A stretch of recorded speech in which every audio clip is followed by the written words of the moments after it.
Hello guys, मेरा नाम शत्रुघ्न है और आप देख रहे हैं जी ट्यूटोरियल्स। इस वीडियो के अंदर हम बात करेंगे क्लास 10th की सब्जेक्ट साइंस की। सिलेबस रिड्यूस कर दिया गया है। दो तरह की बातें हुई हैं। पहले चैप्टर वो जो कि एग्जाम में पूरे आ रहे हैं और दूसरे वो जिनमें से कुछ डिलीट कर दिया गया है।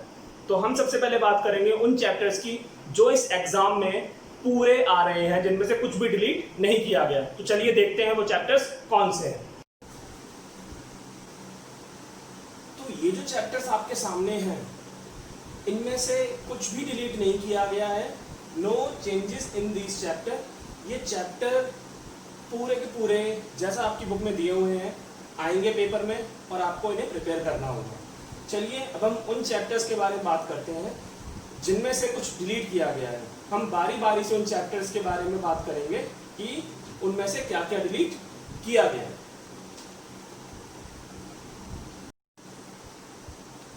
अब इस चैप्टर में देखिए, chapter number 3 metal and non metals.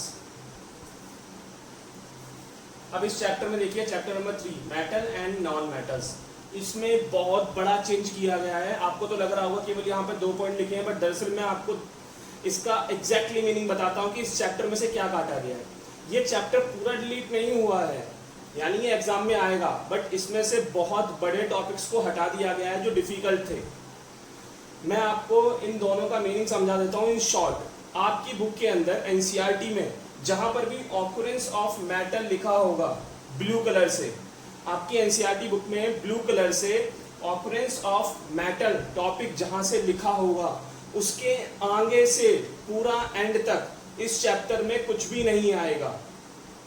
यानी कि जहां पर भी आपकी बुक में एनसीईआरटी में ऑकरेंस ऑफ मेटल्स लिखा है इस चैप्टर में, उसके आगे से कुछ भी नहीं आएगा। चाहे फिर वो कोरोशन हो, प्रिवेंशन हो, एग्जीक्रेशन ऑफ मेटल्स हो, कंसंट्रेशन ऑफ ओरेज हो, चाहे वो कोई भी टॉपिक रहा हो, ऑकरेंस ऑफ मेटल आपकी बुक में जहां पर लिखा है उससे आगे से कुछ भी नहीं आएगा।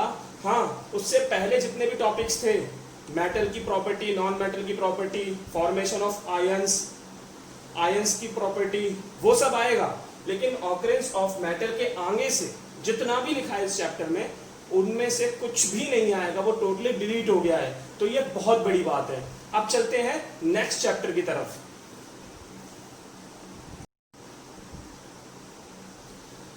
ये लेसन नंबर 7 है। लेसन नंबर 4 के बारे में मैं आपको लास्ट में बताऊंगा इस वीडियो के। लेसन नंबर 7 में ये सारे टॉपिक्स जो हैं उनको हटा दिया गया है। मतलब यार सब तो हटा ही दिया है। मैं आपको मोटा मोटा बता देता हूं कि इस चैप्टर के अंदर से क्या हटाया गया और क्या नहीं हटाया गया। दरअसल फ्रेंड्स, ये पूरा चैप्टर ही हमारा जो है वो अब पेपर में नहीं आएगा। जी हाँ, आपने बिल्कुल सही सुना है। Lesson number 7 control and coordination, ये पूरा का पूरा चैप्टर हटा दिया गया है आपके सिलेबस से।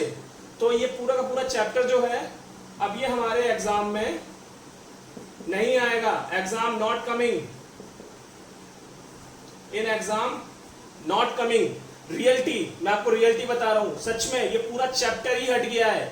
आप इन टॉपिक्स को ना देखें क्योंकि इनके अलावा कुछ बचा ही नहीं इस चैप्टर में। जब आएगा पूरा का पूरा चैप्टर हटा दिया गया इंटायरली, ठीक है। चलिए अब अगले चैप्टर की तरफ चलते हैं।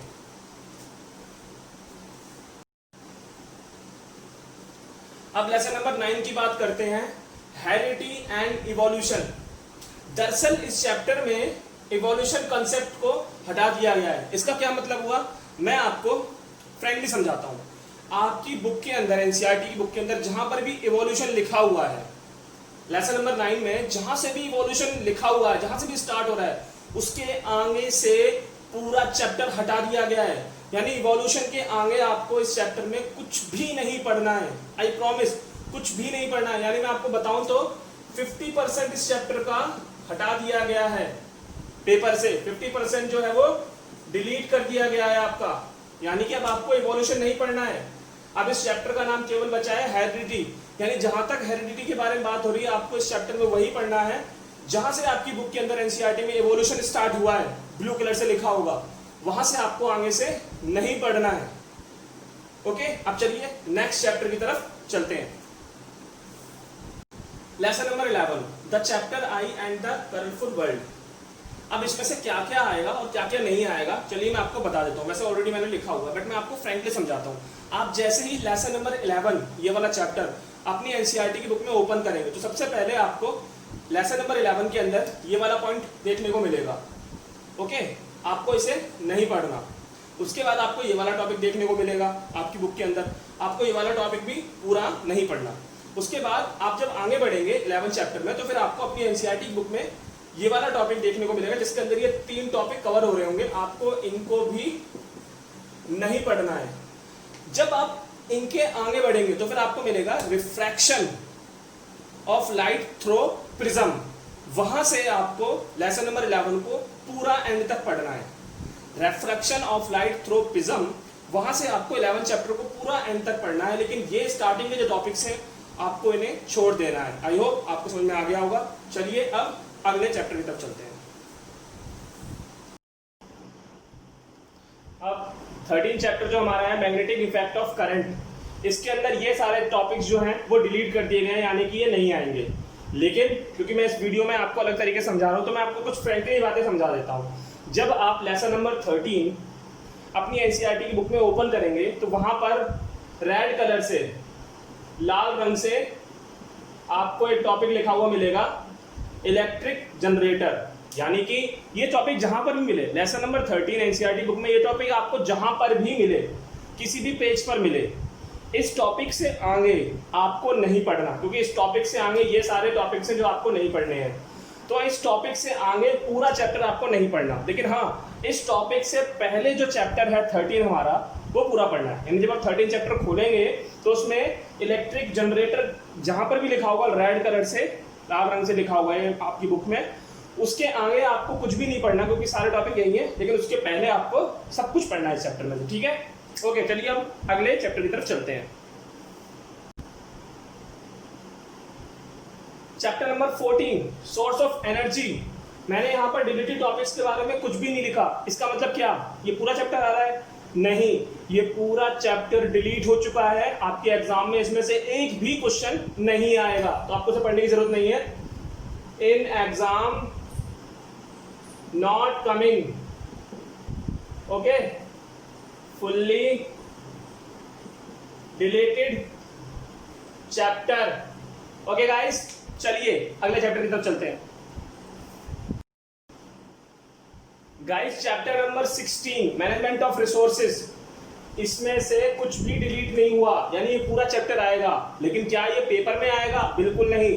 फुल चैप्टर कमिंग, ये तो सही बात है, but in school test. Okay, आपके क्लासेस में जो टेस्ट होंगे, आपके जो इंटरनल असाइनमेंट होंगे, उनके अंदर ये चैप्टर आएगा, बट इसके मार्क्स फाइनल पेपर में नहीं जोड़े जाएंगे, ना ही फाइनल पेपर में इसमें से कोई भी क्वेश्चन आएगा। तो बस आपके ये क्लास टेस्ट के लिए चैप्टर है। अब गाइस हम बात करते हैं अपने आखिरी चैप्टर की, चैप्टर नंबर 4 की। Chapter 4 guys carbon and compounds, काफी बड़ा चैप्टर था, बहुत ज्यादा लेंथी चैप्टर था और बच्चों के लिए बहुत ज्यादा डिफिकल्टीज पेपर में पैदा करता था। इसीलिए सीबीएसई ने क्या करा, केवल ये 3 टॉपिक आपके एग्जाम में आएंगे, ओनली ये 3 टॉपिक्स आएंगे। ओके, बाकी सारे टॉपिक्स डिलीटेड, यानी बाकी सारे टॉपिक जो है वो डिलीट कर दिए गए हैं। केवल ये जो 3 टॉपिक्स आपके सामने यही इस चैप्टर से आएंगे, तो ये बच्चों के लिए, आप लोगों के लिए बहुत ज्यादा राहत है सीबीएसई की तरफ से। उसके अलावा हम बात कर लेते हैं प्रैक्टिकल्स की। प्रैक्टिकल्स का मतलब एक्टिविटी, आपकी बुक्स में एक्टिविटीज होती है, तो कौन कौन सी एक्टिविटी आपको पढ़नी है इस बार, कौन कौन सी आपको छोड़नी है, तो मैं आपको बताऊंगा कौन कौन सी एक्टिविटीज आपको केवल पढ़नी है। लेकिन उससे पहले प्लीज मेरे चैनल को सब्सक्राइब कर दीजिए, मेरी वीडियो को लाइक कर दीजिए, कमेंट कर दीजिए। ओके, और उसके अलावा अब मैं आपको प्रैक्टिकल की यानी एक्टिविटीज के फोटो दे देता हूं, जिसके अंदर जो भी लिखा होगा वो सब आपके एक्टिविटी जो है, प्रैक्टिकल जो है वो एग्जाम में आएंगे ही आएंगे। ओके।